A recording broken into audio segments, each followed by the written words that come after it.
All right. Charley and I are going to have a conversation here because several people reached out about how to have these conversations with their kids when they are an affirming family, but their kids might be at churches that are not, or going to a summer camp that it might come up. Or honestly, this is just conversation that should be happening anyway, so that your kids are prepared. And just, I think with all parenting, it's, I think best practice to be on the front end of any of these types of discussions about your faith, about LGBTQ inclusions, about racial injustices, about sex education, all sorts of things. We talk about everything, don't we, Charley? We sure do.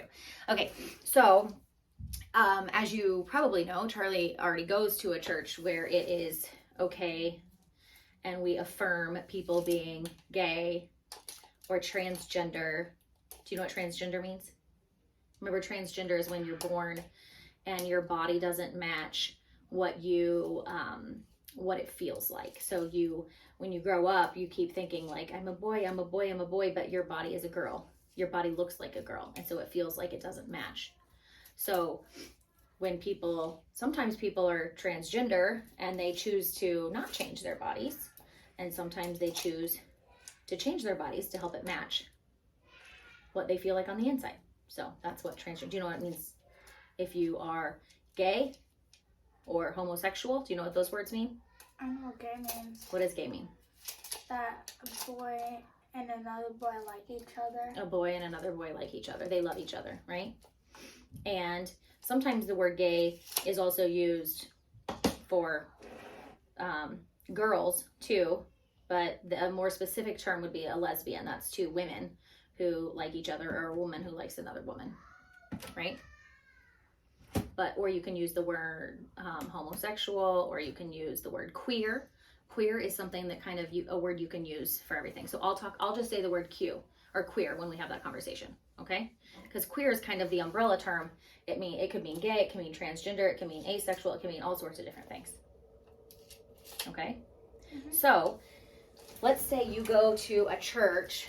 You know how our family feels about that, right? Is it okay if you're growing up and you think, you know what, I think I might like girls? Mm-hmm. That's fine? Yeah, totally fine, right? Your body knows, and your heart knows, and your head knows. And our family thinks that God gave us our body and our head and our heart to listen to it, and that it's okay. That God wants us to be happy.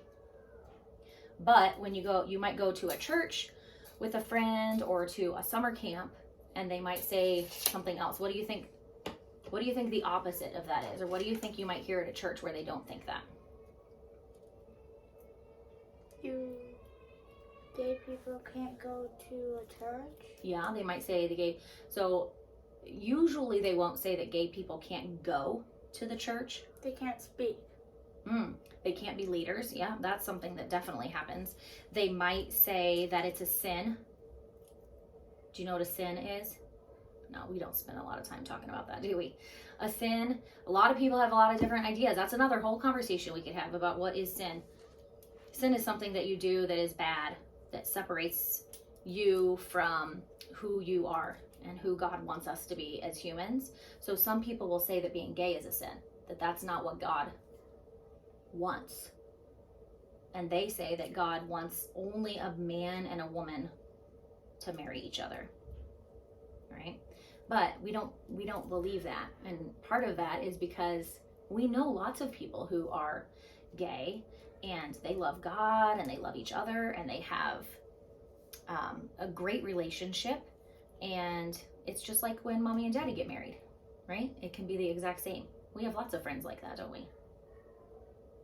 So when you go to when you're in a space, let's say you're at a church camp and you're in a small group, and they start talking about people who are gay, and they might say something like it's a sin, or that you can't be gay, or that if you are gay, you're just not allowed to be married. Is there anything that you can say What might you say in that situation? What if you were sitting in a group and you heard something like that? Do you think your body might just want to be quiet? Hmm? Do you think your body might just feel like it wants to be quiet and listen?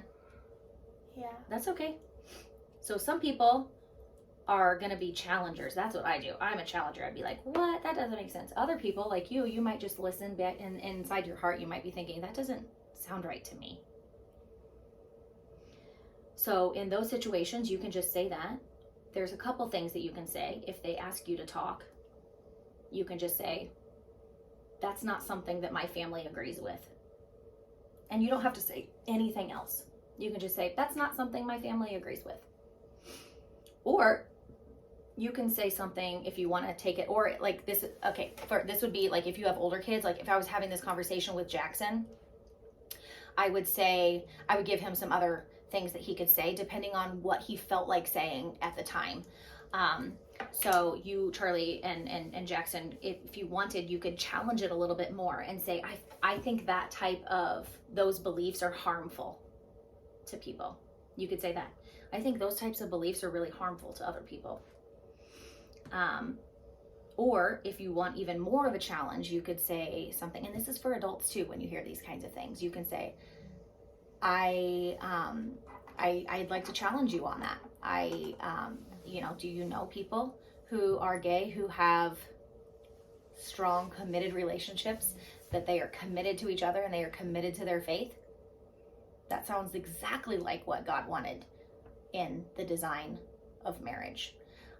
So again, that's not something I would say for a 10-year-old, and probably not even junior high. With junior high, I would encourage Jackson or you just to say, that's not something that my family agrees with.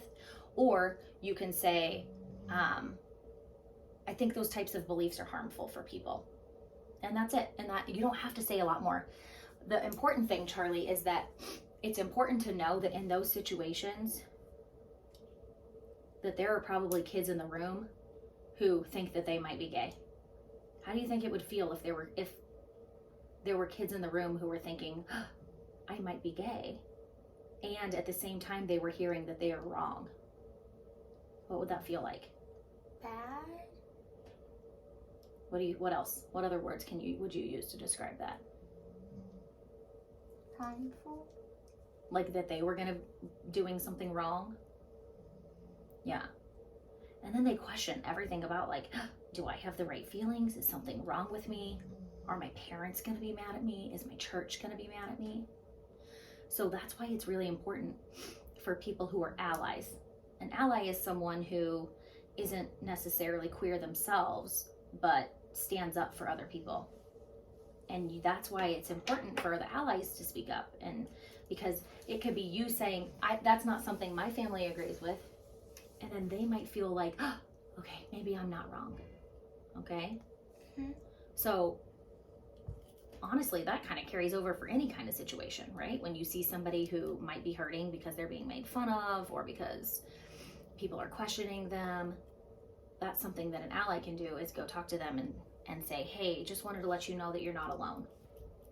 Sometimes just having another person on your side is all you need, right?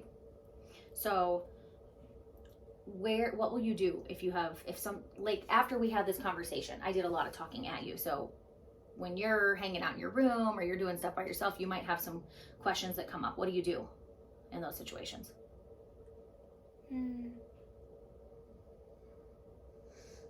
Like at our house, what would you do if you had some questions about our conversation? Who would you ask? You. Yeah. Or Dad. You can ask anybody. Or Luna. Luna would be an interesting option, right? But this is not a conversation that we just have once. We have this conversation a lot, don't we?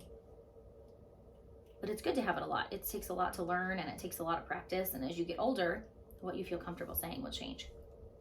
So I hope that helps. It's as easy as that. It's simple. It's straightforward. Go to their space. Don't invite them into your space. Have them be in a place that they're comfortable. I told Charlie I wanted to talk to her about some things. And she picked the location. She brought the dog in here with her. But we have these conversations a lot, don't we? We have lots of awkward conversations. But they're not awkward anymore because we have them all the time, right? Mm-hmm. It helps you be a good friend. So So, all right, hope that helps.